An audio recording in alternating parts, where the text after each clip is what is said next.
ಇಮೇಜ್ನ ತೋರಿಸ್ತಾ ಇದ್ವಿ. ಸೀರಿಯಲ್ ನಟಿ ಕಳೆದ 1 ವರ್ಷಗಳ ಹಿಂದಷ್ಟೇ ವೈವಾಹಿಕ ಜೀವನಕ್ಕೆ ಕಾಲಿಟ್ಟಂತಹ ನಟಿ ಆಘಾತಕಾರಿಯಾಗಿ ಆತ್ಮಹತ್ಯೆ ಮಾಡಿಕೊಂಡ ಪ್ರಕರಣಕ್ಕೆ ಸಂಬಂಧಪಟ್ಟಂತೆ ಮಾಹಿತಿಯನ್ನ ಕೊಡ್ತಾ ಇದ್ದೀವಿ. ಹೈದರಾಬಾದ್ನಲ್ಲಿ ಬ್ರಹ್ಮಗಂಟು ಖ್ಯಾತಿಯ ಶೋಭಿತಾ ಅವರು ಆತ್ಮಹತ್ಯೆ ಮಾಡಿಕೊಂಡ ಬೆನ್ನಲ್ಲೇ ಶೋಭಿತಾ ಮನೆಯಲ್ಲಿ ಡೆತ್ ನೋಟ್ ಒಂದು ಲಭ್ಯ ಆಗಿದೆ ಅನ್ನೋದ್ರ ಡೀಟೇಲ್ ಸಿಗ್ತಾ ಇದೆ. ಮಾನಸಿಕ ಸಮಸ್ಯೆಯಿಂದ ಆತ್ಮಹತ್ಯೆ ಮಾಡ್ಕೊಳ್ತಾ ಇದ್ದೀನಿ ಅಂತ ಡೆತ್ ನೋಟ್ನಲ್ಲಿ ಉಲ್ಲೇಖ ಆಗಿದೆಯಂತೆ. ಅವರೇ ಬರೆದಿದ್ದ ಏನು ಕತೆ ಅನ್ನೋದ್ರ ಡೀಟೇಲ್ಸ್ ಸಿಗಬೇಕಾಗಿದೆ. ಬಟ್ ಈ ವಿಚಾರವಾಗಿ ಅವರ ಕಲೀಗ್ ಸಹನಟ ಹರ್ಷಗೌಡ ಅವರು ಒಂದಷ್ಟು ಮಾಹಿತಿಯನ್ನ ಬಿಚ್ಚಿಟ್ಟಿದ್ದಾರೆ. ಯಾಕೆ ಹೀಗೆ ಮಾಡ್ಕೊಡ್ರೋ ಗೊತ್ತಾಗ್ತಿಲ್ಲ ಅಂತ ಅವರು ಕೂಡ ಆಘಾತವನ್ನ ವ್ಯಕ್ತಪಡಿಸ್ತಾ ಇದ್ದಾರೆ. ಮಾನಸಿಕ ಖಿನ್ನತೆಯಿಂದ ಬಳಲ್ತಾ ಇದ್ರ ಹಾಗಾದ್ರೆ ಶೋಭಿತಾ? ಪ್ರಶ್ನೆ ಇದೆ. ಬ್ರಹ್ಮಗಂಟು ಧಾರಾವಾಹಿ ಖ್ಯಾತಿಯ ಶೋಭಿತಾ ಅವರು ನಿನ್ನೆ ಸಾವಿಗೆ ಶರಣಾಗಿದ್ದಾರೆ. ಶೋಭಿತಾ ಅವರ ಸಾವು ಒಂದು ರೀತಿಯಲ್ಲಿ ಅವರ ಜೊತೆ ನಟಿಸ್ತಾ ಇದ್ದಂತಹ ಸಹ ಕಲಾವಿದರು ಹಾಗೆ ಇಂಡಸ್ಟ್ರಿಯವರೆಗೂ ಕೂಡ ಶಾಕ್ ಅನ್ನ ತರಿಸಿದೆ. ಚಿಕ್ಕ ವಯಸ್ಸಿಗೆ ಯಾಕಿಂತ ನಿರ್ಧಾರವನ್ನು ಕೈಗೊಂಡ್ರು ಅನ್ನುವಂಥ ಪ್ರಶ್ನೆಗಳು ಅನೇಕರಲ್ಲಿ ಮೂಡ್ತಾ ಇದೆ.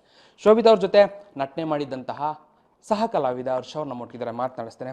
ಸರ್ ನಮಸ್ತೆ. ನಿಮ್ಗೆ ಯಾವಾಗ ವಿಚಾರ ಗೊತ್ತಾಯಿತು? ಫಸ್ಟು ಏನು ಅನ್ನಿಸ್ತು ಸರ್ ಈ ವಿಚಾರ, ಈ ಸುದ್ದಿಯನ್ನು ಕೇಳಿ?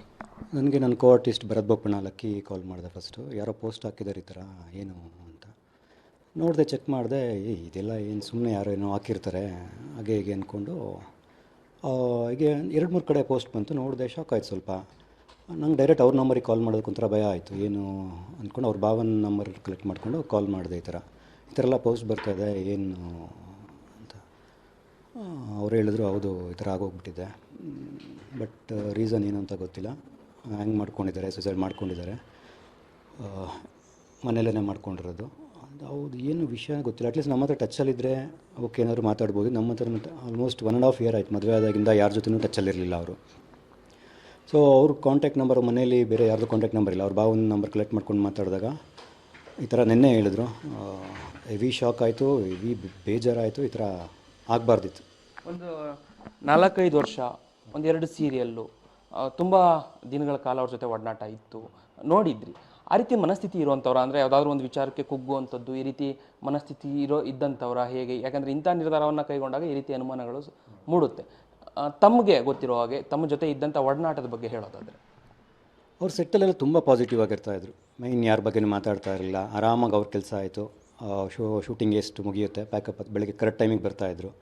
ಮೇಯ್ನ್ ಯಾರ ಬಗ್ಗೆನೂ ಮಾತಾಡ್ತಾನೆ ಇರಲಿಲ್ಲ. ಆಮೇಲೆ ಏನಾದರೂ ಕಷ್ಟ ಇತ್ತು ಅಂದರೆ ಈಗೆಲ್ಲ ಅಟ್ಲೀಸ್ಟ್ ನಾವು ಶೇರ್ ಮಾಡ್ಕೋತೀವಲ್ವ ಯಾರ ಹತ್ರನಾದರೂ, ಅವ್ರು ಅದು ಕೂಡ ಮಾಡ್ತಾ ಇರಲಿಲ್ಲ. ಏನು ಕಷ್ಟ ಆದ್ರೂ ಒಬ್ಬರೇ ಆರಾಮಾಗಿ ಸುಮ್ಮನೆ ಸರಿ ಹೋಗುತ್ತೆ, ಎಲ್ಲ ಸರಿ ಹೋಗುತ್ತೆ, ಇಷ್ಟು ಇವಾಗ ಬಂದಿರೋದೇ ಕಷ್ಟಪಡ್ಕೊಂಡು ಇನ್ನೆಲ್ಲ ಮುಂದೆ ಏನು ಅಷ್ಟೊಂದು ದೊಡ್ಡ ಕಷ್ಟ ಬರೋಲ್ಲ, ದುಡಿಯೋಣ, ಕೆಲಸ ಮಾಡೋಣ, ಚೆನ್ನಾಗಿರೋಣ, ಅಪ್ಪ ಅಮ್ಮನ ಚೆನ್ನಾಗಿ ನೋಡ್ಕೊಳ್ಳೋಣ, ಇಷ್ಟೇ ಅವ್ರು ಹೇಳ್ತಿದ್ದು. ಅದು ಬಿಟ್ಟರೆ ಬೇರೆ ಪರ್ಸ್ನಲ್ ಲೈಫ್ ಬಗ್ಗೆ ಏನೂ ಮಾತಾಡ್ತಾ ಇರಲಿಲ್ಲ. ಅದೇ ಮದುವೆ ಆದಾಗೊಂದು ಹೇಳಿದ್ರು, ಕಾಲ್ ಮಾಡಿದಾಗ ಈ ಥರ ಮದುವೆ ಫಿಕ್ಸ್ ಆಯಿತು ವರ್ಷ ಅವರೇ, ಕಂಗ್ರ್ಯಾಟ್ಸ್ ಅಂತ, ಎಲ್ಲಿ ಮದುವೆ, ಹೊಸಕೋಟೆ ಬರಲೇಬೇಕು ಅಂತ ಆ ಥರ ಮಾತಾಡಿದ್ದಷ್ಟೇ. ಅದಾದಮೇಲೆ ನಮ್ಮದು ಮದುವೆ ಆದಮೇಲೆ ಟಚ್ಚೇ ಇಲ್ಲ. ನನ್ನ ಜೊತೆ ಇಲ್ಲ, ನಮ್ಮ ಶೂಟಿಂಗ್ ಸೆಟ್ ಸೀರಿಯಲ್ ಯಾರ ಜೊತೆನೂ ಟಚ್ಚಲ್ಲಿರಲಿಲ್ಲ ಅವರು. ಮದುವೆದೇ ಲಾಸ್ಟ್. ಅದಾದಮೇಲೆ ಯಾವಾಗ ಅಪರೂಪಕ್ಕೆ ಒಂದು ಸಲ ಮೆಸೇಜ್, ಏನೋ ಹಬ್ಬ ಇದ್ದಾಗ ಇಲ್ಲ ಬರ್ಡೇ ಏನೋ ವಿಶ್ ಮಾಡೋದಕ್ಕೆ ಆ ಥರ ಮಾಡ್ತಿದ್ರು, ಬಿಟ್ಟರೆ ಇನ್ನು ಬೇರೆ ಟಚ್ಚಲ್ಲಿರಲಿಲ್ಲ ಅವರು. ನಟನೆ ಬಿಟ್ಟೋದಕ್ಕೆ ಕಾರಣ ಏನಾದರೂ ನಿಮ್ಮ ಜೊತೆ ಹೇಳ್ಕೊಂಡಿದ್ರು? ನಾನು ಯಾಕೆ ನಟನೆ ಬಿಡ್ತಾ ಇದ್ದೀನಿ, ಸಾಮಾನ್ಯವಾಗಿ ಮದುವೆ ಆದಮೇಲೆ ಬಿಟ್ಟರು ಅನ್ನುವಂಥ ಒಂದಷ್ಟು ಮಾತುಕತೆಗಳು ಇದೆ. ಅದನ್ನು ಹೊರತುಪಡಿಸಿ ಏನಾದರೂ ತಮ್ಮ ಜೊತೆ ಏನಾದರೂ ಬಿಡುವಂಥ ಸಂದರ್ಭದಲ್ಲಿ ಏನಾದರೂ ಮಾತಾಡಿದ್ರೆ ಹೇಗೆ? ಇಲ್ಲ, ಆ ಥರ ಏನೂ ಮಾತಾಡಿಲ್ಲ. ಬಟ್ ಅದೇ ಸೆಟ್ಟಲ್ಲಿದ್ದಾಗ ಒಂದೊಂದು ಸಲ ಸುಮ್ಮನೆ ನಾರ್ಮಲ್ ಮಾತಾಡ್ತಾ ಇದ್ವಲ್ಲ, ಆಗ ಸಾಕಾಗೋಗುತ್ತೆ ಹರ್ಷ ಅವರೇ, ಎಲ್ಲ ಮದುವೆ ಆಗಿಬಿಟ್ಟು ಆರಾಮಾಗಿದ್ದು ಬಿಡೋಣ, ಏನು ಕೆಲಸ ಇಷ್ಟು ವರ್ಷ ಕಷ್ಟಪಟ್ಟಿರ್ತೀವಿ, ಮದುವೆ ಆದಮೇಲೆ ಆರಾಮಾಗಿರೋಣ ಅಂತ ಸುಮ್ಮನೆ ನಾರ್ಮಲಾಗಿ ಮಾತಾಡೋದು ಕೇಳಿದ್ದೆ ಅಷ್ಟೇ.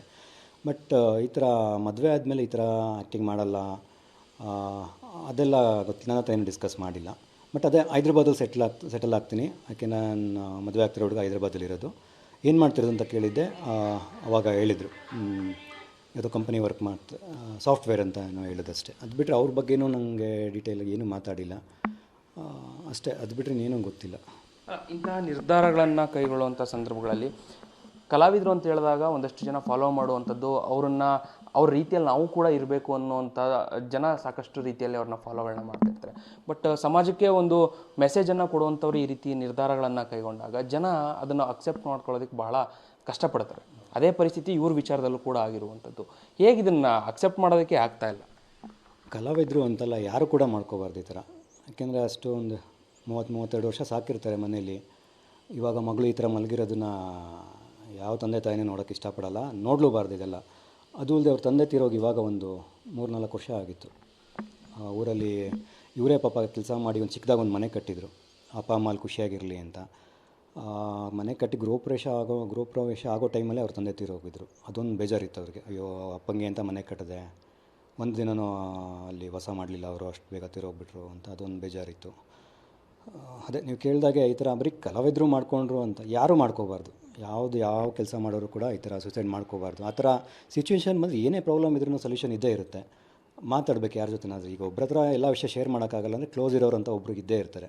ಅವ್ರ ಹತ್ರ ಮಾತಾಡಿ ಅಟ್ಲೀಸ್ಟ್ ಒಂದು 10 ನಿಮಿಷ ಯಾರ ಹತ್ರನಾದ್ರು ಮಾತಾಡ್ಬಿಟ್ರೆ ಈ ಥರ ಡಿಸಿಷನ್ ತಗೊಳ್ಳಲ್ಲ ಯಾರನ್ನು. 10 ನಿಮಿಷ ಧೈರ್ಯ ಮಾಡ್ಬಿಡ್ಬೇಕು. ಆ ಟೈಮ್ ಏನಾಗಲ್ಲ, ಏನೋ ಬಂದಿದೆ ಮಾಡ್ತೀನಿ, ಬದುಕ್ತೀನಿ.